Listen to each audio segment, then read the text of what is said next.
সমস্ত বিপ্লবের কোনো না হয় পরবর্তীতে সাহিত্যে বিরাট অবদান রেখেছে, অথবা সেই সমকালীন সময়ে তাদের গান, তাদের উপন্যাস, তাদের লেখনী বিরাট অবদান রেখেছে। যদি রাশিয়ার বিপ্লবে মাইকোভস্কি, অস্ত্রোভস্কি, গোর্কির জন্ম না হতো, তাহলে কমপক্ষে 70 বছর সমাজতন্ত্র টিকত না। কারণ এইরকম মানে বিশ্বমাপের কবি সাহিত্যিকদের জন্ম হয়েছিল বলেই এটা টিকে থেকেছে। পরবর্তীতে যারা এই বিপ্লবের নায়ক ছিলেন বা যারা পরে কন্টিনিউ করেছেন, তাদের বহু ভুল ত্রুটির কারণে এবং মানুষের যে স্বাধীনতা, নাগরিক স্বাধীনতা, এগুলো নিয়ে কোনো ভ্রান্তি তাদের মধ্যে থাকতে পারে, যার কারণে পরে এরা টেকাতে পারে না। কিন্তু আরো অনেক, ফরাসি বিপ্লব আজও তো পৃথিবীর পথ প্রদর্শক, কিন্তু সেখানে লা মিজারেবলের মতো উপন্যাস, আরো কত উপন্যাস, কবিতা ওটা দিয়ে তৈরি হয়েছে। তো আমার মনে হয় রাজীবের এই যে অবদান, যে কাজটি করেছে, মানে আজকে সেটাকে সে একটা গ্রন্থের আকারে নিয়ে এসে এটা দ্রুত সাধারণ মানুষের মধ্যে এটা ছড়িয়ে পড়বে।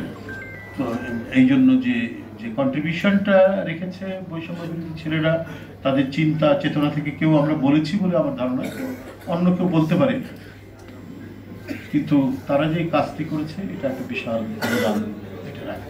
আমাকে অনেকেই বলেছিলেন যখন শেখ হাসিনা আছেন যে আপনাদের করি, লেখক, কবি, সাহিত্যিক করি। আমাদের তো আপনার মানে আন্দোলনের পক্ষে আর দেখেন, ওদের জাফর ইকবাল আছে, তারপরে কত কি মুনতাসির মামুন, এই সেই আছে। দেখুন মানে নাৎসিদেরও কিন্তু বা ফ্যাসিস্টদেরও কিন্তু কবি সাহিত্যিক থাকে এবং বড় মাপের থাকে, কিন্তু ন্যায়ের বিচারে, মানবিকতার বিচারে কি, এইটা আবার ইতিহাস নির্ধারণ করে। এজরা পাউন্ডের মতো বিখ্যাত কবি, এবং যার পত্রিকা পোয়েট্রি, যেখানে একটি কবিতা ছাপলে পরে সে মানে পৃথিবী বিখ্যাত কবি হয়ে যায়, কি আমেরিকা কি ইংল্যান্ডে। আপনার টি.এস. এলিয়ট বলেন, তারপরে ইয়েটস বলেন, যারা গর্ববোধ করতো এজরা পাউন্ডের পোয়েট্রি পত্রিকায় তার একটা কবিতা ছাপা হলে পরে, সেই এজরা পাউন্ড সাপোর্ট করেছেন হিটলারকে, নাৎসিকে করেছিলেন দ্বিতীয় বিশ্বযুদ্ধের সময়, এবং তারা একটা বয়ানও তৈরি করে। যেমন শফিক ভাই বলছিলেন যে আওয়ামী ঘরানার লোকরা যে বয়ান তৈরি করে, ফ্যাসিস্টরা যে বয়ান তৈরি করে, এরকম ওই ওনাদের পক্ষে, হিটলারের পক্ষে বা মুসলিমের পক্ষে যে কবি সাহিত্যিকরা ছিল তারাও বয়ান তৈরি করেছিলেন। আপনার এজরা পাউন্ড বয়ান তৈরি করেছেন যে ইউরোপ এখন ঝঞ্ঝা বিক্ষিপ্ত, বিভেদে একেবারে পরিপূর্ণ, এখানে একজন শক্ত ডিক্টেটর দরকার, এই কারণেই হিটলারকে সমর্থন করছে। এবং আমেরিকা থেকে অনেক কবি সাহিত্যিক হিটলারের সাথে দেখা করতে এসেছে ওই সময়, যে সাদাদের মধ্যে একটা দরকার, একজন ডিক্টেটর দরকার। তো এইটা তো হয়েছে পৃথিবীতে, কিন্তু তার মানে এই নয় যে ওইটাই সত্য। এজরা পাউন্ড সমর্থন করেছেন, অথবা গুন্টার গ্রাস তার মৃদু সমর্থন ছিল, তিনি তার স্বেচ্ছাসেবক বাহিনীতে কিছুদিন সদস্য ছিলেন, যেটা পরবর্তীতে জানা গেল। তো এরা ছিলেন বলেই যে ওইটা সত্য তা তো না। মানবতার ইতিহাসে, মানবিক সাম্যের ইতিহাসে প্রমাণিত যে হিটলার মানবতার ভয়ঙ্কর ক্ষতি করে নিয়ে গেছে। মানুষের বিরুদ্ধে একটি দর্শন দাঁড় করাতে গিয়ে যে রক্ত ঝরিয়েছে, যে নির্মমতা করেছে, এটার কখনোই প্রত্যাবর্তন হবে না। তা আমিও সেটা বলি যে আজকে যারা এই বিপ্লবের সাথে সম্পর্ক, আমরা পরস্পরের অনেক বিষয়ে সমালোচনা থাকবে। আমি এর আগেও বলছি, অন্তর্বর্তীকালীন সরকারের নানা কাজ দিয়ে আমরা সমালোচনা করব, আমরা কথা বলবো, কিন্তু তারপরেও ডক্টর ইউনূসকে আমরা ব্যর্থ হতে দেব না। কারণ তিনি যে কথাটি আমাদের ভারপ্রাপ্ত চেয়ারম্যান বলেছেন কয়েকদিন আগে, যে উনি হলেন এই রক্ত ঝরা আন্দোলনের মধ্যে দিয়ে সরকার। হ্যাঁ, কনস্ট্রাকটিভ সমালোচনা যাতে হয়, আমরা যে সমালোচনা করছি আবার পাশাপাশি দেখে বসে একসাথে আমরা কথাও বলছি, মানে আপনার ডেমোক্রেটিক কালচারেতে এটাই হবে। একই পার্লামেন্টে, একই কংগ্রেসে বিরোধী দল থেকে সরকারি দল থেকে গণতন্ত্র তার বিবর্তনের মধ্যে দিয়ে আজকের যে রূপ পেয়েছে, সেটা তো তাই। বিরোধী দল সরকারি দল পাশাপাশি বসবে, কিন্তু একে অপরের সমালোচনা করবে। এখন আমরা কথা বলছি, ডক্টর ইউনূস সাহেবের বিরুদ্ধে কথা বলছি, অন্তর্বর্তীকালীন সরকারের বিরুদ্ধে সমালোচনা করছি, কিন্তু এটা করার পর মনের মধ্যে এই ভয়টি নেই যে আমি গুম হয়ে যাব, বা আমাকে ধরে নিয়ে গিয়ে, বা বাসা থেকে আমার স্ত্রীর কাছ থেকে ধরে নিয়ে গিয়ে আমি ক্রস ফায়ারের শিকার হব, সেই ভয়টি তো নেই। কমপক্ষে ওই জায়গা থেকে তো আমরা মুক্তি পেয়েছি, ওইটুক নিঃশ্বাস তো আমরা নিতে পারছি। তো সুতরাং একটি গণতান্ত্রিক পরিবেশ থাকলে পরে সেখানে অনেক কিছুই সম্ভব। আপনার কি বলে যে সাহিত্য, শিল্প, বিজ্ঞান প্রত্যেকটি বিকাশ হওয়া সম্ভব।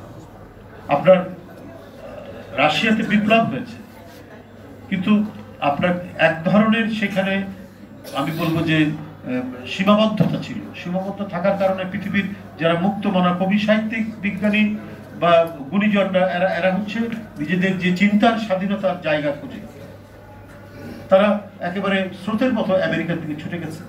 ফলে আপনার 1945 থেকে পরবর্তী পর্যায় পর্যন্ত আজকে পর্যন্ত আপনার জ্ঞান বিজ্ঞানের চর্চা যেটা মার্কিন যুক্তরাষ্ট্র অথবা গণতান্ত্রিক বিশ্বে যেটা হয়েছে, অন্যান্য যেখানে একদলীয় শাসন, কর্তৃত্ববাদের শাসন, সেখানে হয়তো অন্যভাবে নানাভাবে হয়তো কিছুটা এগিয়েছে, কিন্তু এদের মতো করে এগোতে পারেনি। এবং নাগরিক স্বাধীনতা যেখানে নিশ্চিত হবে, যেখানে সেই নিশ্চয়তাটুকু থাকবে, সেখানে অনেক কিছুই করা সম্ভব। এমনকি সবচেয়ে যে দুর্ভিক্ষের কথা এখানে আলোচনা করা হলো, সেই দুর্ভিক্ষও আপনার মোকাবেলা করা যায়, নিরসন করা যায়, দুর্ভিক্ষে ঠেকানো যায় আপনার যেখানে নাগরিক স্বাধীনতা নিশ্চিত আছে, তথ্যের অবাধ প্রবাহ আছে। সেটাও তো আপনার গবেষণার দ্বারা প্রমাণিত হয়েছে। অমর্ত্য সেন সেই প্রমাণ তো রেখেছেন। কিন্তু আমার অবাক লাগে, এই কথা বলে আমি শেষ করব, যে আমার অবাক লাগে যে ভারতের মতো একটি গণতান্ত্রিক দেশে এমন নির্লজ্জের মতো ওখানকার মিডিয়া, কিছু সাংবাদিক ওই একই ধরনের বয়ান তৈরি করছে। শেখ হাসিনা যেমন করেছেন, সে এক ফ্যাসিস্টের পক্ষ অবলম্বন করে বয়ান তৈরি করছে, এবং তাদের মনে হচ্ছে অনেক দিনের গুপ্তধন তারা যেটা মানে সঞ্চয় করেছে, সেই গুপ্তধন যেন হাতছাড়া হয়ে গেছে। সেই গুপ্তধনের উপর মনে হচ্ছে যে একটা দানব বোধহয় শুয়ে আছে তাদের কথার মধ্যে, আমরা এইটা মনে হচ্ছে। আজকে যে গণতন্ত্রের পথরেখা অনুযায়ী একটা গণতন্ত্রের চর্চা, অনুশীলন এবং একটা গণতান্ত্রিক রাষ্ট্র এবং সমাজের যে বিকাশ হওয়ার সম্ভাবনা যেটা তৈরি হয়েছে, এটা কোনোভাবেই তারা করছেন না, কি বলে, এটা সহ্য করতে পারছে না। শুধুমাত্র শেখ হাসিনার মুক্তি, এটা কেন? এটা একটা গণতান্ত্রিক দেশের কাছ থেকে তো আমরা এটা আশা করতে পারি না। তাদের কেউ খাপছাড়া টাইপের কিছু মানুষ তারা মিডিয়ার সাথে যুক্ত, বলছেন বাংলাদেশ আর থাকবে না, পার্শ্ববর্তী একটা স্বাধীন দেশ সে থাকবে না। সে কথাটাকে অ্যালাউ করছে কি করে ভারতের নীতি নির্ধারকরা? এবং এই যে শেখ হাসিনার যে বক্তব্য, তাকে আশ্রয় দিয়েছে, ঠিক আছে, সেটা দিতে পারে, কিন্তু তাকে ফ্রি হ্যান্ড দেওয়া, যে সে বলবে বাংলাদেশের বিরুদ্ধে, বাংলাদেশের এখানকার যে পরিবর্তন হয়েছে সেখানে তার মন গড়া কথা বলছে, উস্কানি দিচ্ছে, মানে একটা অরাজকতা তৈরির প্রচেষ্টা চালাচ্ছে, এবং সেটা চালাতে গিয়ে যে প্রতিক্রিয়া হচ্ছে, সেই প্রতিক্রিয়ার আপনার পক্ষে অবস্থান নিচ্ছে ভারতের পলিসি মেকাররা। এটা অদ্ভুত ব্যাপার।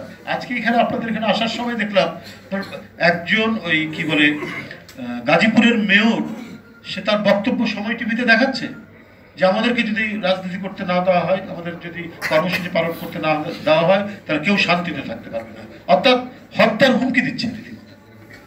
তো এই সাহসটা কে দিচ্ছে? সেই সাহসটা দিচ্ছে আপনার পার্শ্ববর্তী দেশ থেকে শেখ হাসিনা উস্কানি দিচ্ছেন এবং তাকে সাপোর্ট করছে তাদের পলিসি।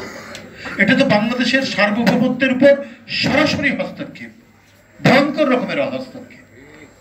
এটা একটা স্বাধীন গণতান্ত্রিক দেশের উপর আরেকটি স্বাধীন রাষ্ট্র, এটা তো চরমভাবে আন্তর্জাতিক রীতি নীতি সমস্ত কিছু লঙ্ঘন করে এই কাজটি করছে। একটা মেয়র যার ব্যাকগ্রাউন্ড হচ্ছে, সে না কোনো ভালো কলেজ, ইউনিভার্সিটি বা কোথাকার ছাত্র ছিল, ছাত্র আদৌ ছিল কিনা জানি না, তাকে মেয়র বানানো হয়েছে। সেখানকার জুট ব্যবসা, টুট ব্যবসা, একটা মাফিয়া তন্ত্রের মধ্যে দিয়ে মেয়র হয়েছে, এবং সে এই কি বলে যে ছাত্রদের বৈষম্য বিরোধী আন্দোলনের উপর গুলি চালাতে মোটর সাইকেল নিয়ে সে ঝাঁপিয়ে পড়েছিল। সে এখন প্রতিনিধিত্ব করছে সেই কাছে। এই ধরনের মাফিয়া টাইপের একজন ব্যক্তি, এটা তো একটু ভয়াবহ। যাই হোক, আমাদেরকেও সবাইকে গণতান্ত্রিক শক্তির সপক্ষের লোকজনদেরকে সতর্ক পদক্ষেপ রাখতে হবে।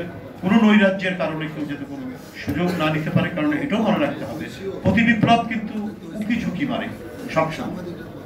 এই উকি ঝুঁকি যাতে দিতে না পারে, পৃথিবী আমাদের কাছে তো দৃষ্টান্ত আছে। আমরা কি বলে ব্রিটেনের বিপ্লব দেখেছি, সেখানে রাজা চার্লসের ছেলে আবার সে রাজা হয়ে এসেছে শুধুমাত্র কিছু ভুলের কারণে পার্লামেন্টে। ফ্রান্সের যে বিপ্লব হলো, যে লুই 16 যার গিলোটিনাইজড হলো, তার ছেলেও একবার প্রত্যাবর্তন করেছে শুধুমাত্র ভুলের কারণে। আমাদের কাছে মানে বিভিন্ন রাষ্ট্রের বিপ্লবের পরবর্তী যে ভুলগুলো, সেটা যেন না হয়, সেটা দেখলে পরে আর কখনোই প্রতি বিপ্লব এখানে হবে না। আমরা গণতন্ত্রের রাস্তা দিয়ে আমরা এগিয়ে যাব এবং দেশ বিরোধী, গণতন্ত্র বিরোধী এবং আমাদের সার্বভৌমত্ব বিরোধী, আমাদের ইতিহাস, সংস্কৃতি, আবহমান বাংলার যা কিছু আছে সেটার চর্চা, অনুশীলন এবং সেটিকে নিয়ে আমাদের এগিয়ে যাওয়ার ক্ষেত্রে আমরা কখনোই অন্যের হস্তক্ষেপকে মেনে নেব। এইভাবেই এগোতে হবে।